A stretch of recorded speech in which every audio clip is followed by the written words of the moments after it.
Hey guys, Morgan's Maintenance, and yes, you are seeing me face to face. I'm making my on-camera debut for the channel.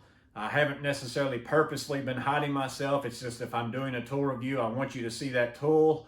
Or if I'm doing work and I'm filming that, the only way that I'm able to do that as the cameraman and the worker typically is to give you the perspective that I've been giving you. But I do want to thank each and every one of you for subscribing. Thank you for your comments, your encouragement, and your support. I really appreciate all those things. I'm glad you're able to now at least put a face to the voice. But now that you can see me, you can understand why I was so torn in the beginning whenever I was deciding what should I call my channel, whether I should call it Morgan's Maintenance or whether I should call it the Handsome Handyman. But you guys let me know in the comments below if I made the right decision. So today's tool talk, I want to talk about tool bags, tool vests, tool aprons. I'm going to share with you what I use. And again, with all my tool talks, I'm not pushing on you to say, hey, this is what I use, and if you're not using that, you're doing it wrong. Because we all do different stuff, right? I might do something that you will never do. And I might do a lot of different things that you may never do. So what I use might not even be beneficial to you. But maybe the reasons behind why I use some of the things, you might can apply those things to whatever it is you're doing. Or you might see one piece of what I use and say, I could really use that in my line of work. Because the name of the game with tool belts, tool bags, tool pouches, why do we even have them? You don't have to have them. I could throw all my tools out in the middle of the floor, all the materials in Walmart sacks, and I could carry those in, and I could still get the job done, but it's going to take me an awful long time because I'm not efficient. That's the whole reason why we have a lot of these things, because it's ingrained in us, isn't it? The more efficient that I am, the more money that I'm going to make. And that's 100% true, because whether or not I had a job planned out to take me 7 weeks, but I get it done in 5, however much those extra 2 weeks of labor I had planned in there, that's free money. Or let's say I planned on doing 7 jobs this year, but now I can fit in 9 because I was so efficient. That's more jobs in that year. That's more money. But the older I get, I think the more that I'm understanding that efficiency works in another way that I think is even more important, and it still plays a role in that money part. Because those of you who are in your 20s, you're probably going to think, it's no big deal. I can climb up and down ladders all day long. I can do all this stuff. It doesn't bother me a bit, but it will eventually catch up to you. So the older you get, the more I look at efficiency as what's going to save me a bunch of trips up that ladder. What's going to keep me from bending over multiple times? What's going to keep me from having all these extra steps in my day? Because the longer I get to do this, the more money I get to make. But even more so, you're going to make more money in the middle to end of your career than you're going to make at the beginning, because you've got more skills, you've got more abilities, you know more what you're doing. Just all those things add up. So the longer you can do your work in that sweet spot of your career, even more money that you're going to do. But it's more important to me that I get to continue to do this for a longer period of time. And the longer that I can do this, the more happy I'm going to be. So I have several different things that I might use in a day. And I do all sorts of things. So I might start out with, let's say I'm being a service tech. I'm going to work on a unit. I'm going to work on a furnace. I'm going to work on a kitchen sink. I'm changing out a faucet. All sorts of things might go on in my day. Well, that's where I start out with just a regular tool bag. I have my TP4B. I've got my MCT. I've got videos on those things. That might be all you ever need. If that's all you do, that's good, because you're stationary. You're in that one spot. And now you've got your tools at arm's length. You might have to bring in a material, but in service, you never know what that's going to be. You're going to have to make that trip anyways. That's all you're going to possibly need. But now let's say I'm an installer. I don't want to have to carry around that bag, bend over and pick it up multiple times, keep walking to wherever it is I'm installing those things. Well, that's whenever I would just grab my tool belt, one single pouch on it, and I'll put that on. And now I've got the tools that I want to use the most at hand's length. I don't have to keep bending over and getting in and out of my bag. Or if I'm working off a ladder, I don't have to keep coming down and getting something and getting whatever that is and coming back down and picking that up. everything is right here. This is my MP1 I keep on here. I also sometimes use my TP3B if I need a little bit more tools than what will fit in this. And then I also keep another pouch over here on this side that is my Klein tools. It's just a big pouch. I didn't buy it specifically for some reason other than the fact that it's a bigger bag. And what I use that for is a trash can, basically. If I'm installing receptacles and I'm walking around and I'm cutting that Romex off or the MC cable, or I'm doing the finished part of it and I'm taking all the wrappers off of the outlet covers, you know, why throw those on the ground to have to go around and pick those back up again? I can just go ahead as I take it off, put it in this bag, and then throw it away at the end of the day. It could save me 30 minutes at the end of every single day to not have to spend that time to go back around and clean up after myself.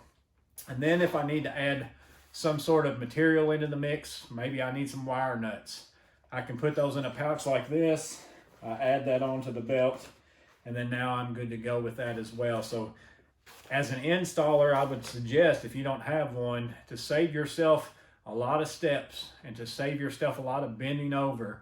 Just get you something small like this and carry that around with you. I think that you'd be well suited off to have something that's just a simple belt that you can add stuff onto as you need it and use it for that. Another thing that I use in my work is a tool apron. This one's by Veto Pro Pack.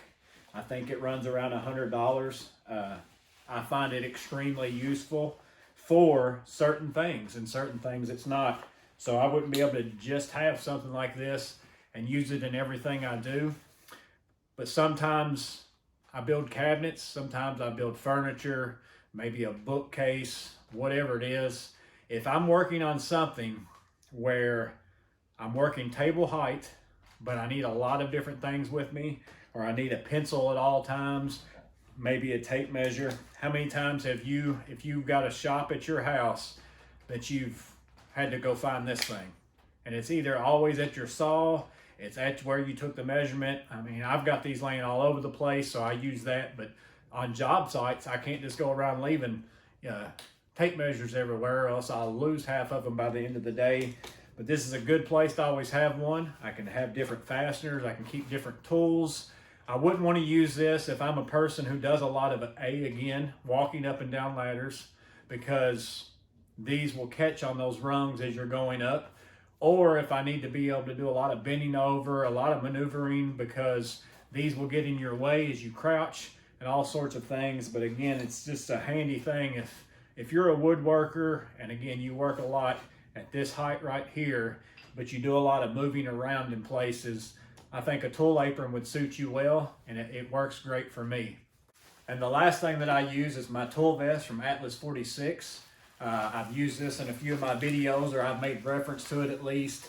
You might not have been able to see it again from the point of view of the camera, how I use it, but I use this vest whenever I'm not going to be stationary. So I wouldn't be able to use my tool bag unless I want to literally pick it up and move it with me everywhere I go.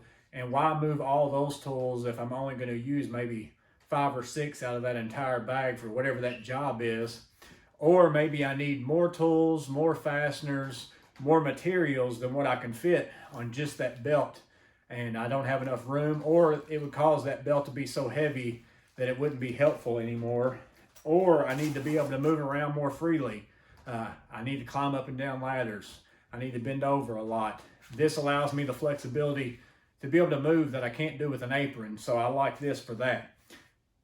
This is an expensive outfit. I think this vest is $250, and that's just bare bones vest. I'm talking doesn't even include this belt. I've also got some shoulder pads that I've bought and put on. I keep these 2 magnets on, and then I also have a tool pouch for fasteners that I leave on at all times. Adds up quickly if you buy this Atlas system. They also sell a lot of other pouches. I have many of them. They work well. They're really good pouches. But you don't have to buy those if you don't want to. You can use the things that you have and make this vest work. And the reason why I like this vest over a pair of suspenders with a belt, because I gain a whole lot of flexibility. I gain the ability to put stuff wherever I want to. And that's the big thing for me. I also like the fact that it is pretty comfortable. I really like the way that the weight is distributed. I like the fact that I've got pockets up here to put pencils and things like that in. I've got pockets here to put my phone in. There's pockets on the inside, but everywhere where one of these webs are is a potential connection point for whatever it is that I want to use. So let's say I'm doing the receptacles, but I'm doing a lot of them. Or I'm doing receptacles, but also doing lights and climbing up and down the ladder. And I'm gonna need some materials, and I might even need more tools. I can take something like my TP3B, or TP3, not the B, and just slide it right on here. Put it on any place that I want to. Well, let's say I don't really like the height of that. I'm gonna move it down on my belt. Let's say I don't really like it there. I wanna move it somewhere else. It's really fast and easy for me to change, because sometimes I might be working and I don't want something on this side, just based upon how I'm working in some area. It's got me cramped in somewhere. I can just easily shift stuff as I'm moving around. Like for instance, let's say now I want to add a drill into the mix. I need my hand tools, but I also need a drill. Well, I'm right-handed. I can swap this over to this side. I'm going to add the driver master on. I wouldn't have to. You can just take your drill on your belt and just put it straight on there. But again, I could easily just put this on. And now I've got a drill and my hand tools. Well, now let's say I need to add my square. Well, where do I want to put it? I might put it here because it's not in my way, but then I might start doing something and then that's in my way. Well, I'll just move that over here now. And now it's not in my way over there anymore. Well, now, what if I need some fasteners? I've already got 2 fasteners back here. What if I need to add something else? Again, you just add another pouch. I can add a hammer. I could either clip on a hammer loop on the back. I could use my magnet if I'm not needing that for something else. And again, it just goes on and on. I can keep adding things however I want to. If I want to add another magnet, if I want to add one tool here, one tool here. But then the biggest benefit to me is, while I'm working, if I no longer need a square, I can just take that off and get rid of it. And now that's not in my way. If I no longer need these tools, I can take them off and put them up. If I no longer need this fastener, I can take it off, put it up. Now I need it again. I'm going to put it back on. I'm not having to carry around a lot of excess weight that I don't even need for the entire day. As my day changes, I can change the setup to work with that. So again, that's why I really, really like this vest. I use that for the purposes of whenever I'm doing high volume work that needs a lot of fasteners, needs a lot of tools, or whatever it might be. And then I can, again, start stepping back down. If I slowly need to change, I can go back to the belt, I can go back to the bag. I can easily take this off and swap to those. Whatever I need to do to make myself most efficient, to where I'm carrying less weight, making less motions, lets me do what I want to do for longer, makes me make more money, and it's just a win-win all the way around. So these are the things that I use. But again, let me know what you use in the comments below. I'm really interested to see that. I'm not really reviewing these things. I don't do that in Tool Talks. I might talk about things. I will go ahead and say, because I'm sure I will get asked this question, is this vest hot? I work primarily inside. I do occasional work outside, but I think it's no different to me than working with a tool belt with suspenders. I don't sweat any more in this than I do with those. I can't guarantee you that if you work in Arizona or somewhere where it's 120 degrees outside and you're working on a roof, that you're not going to get hot in this, but my guess is you get hot in no matter what it is you're wearing. But again, let me know what you use. Let me know what you think about what I've said here today in the comments below. I want to again thank each and every one of you for your support. I hope you have a blessed day, and I'll see you on the next video.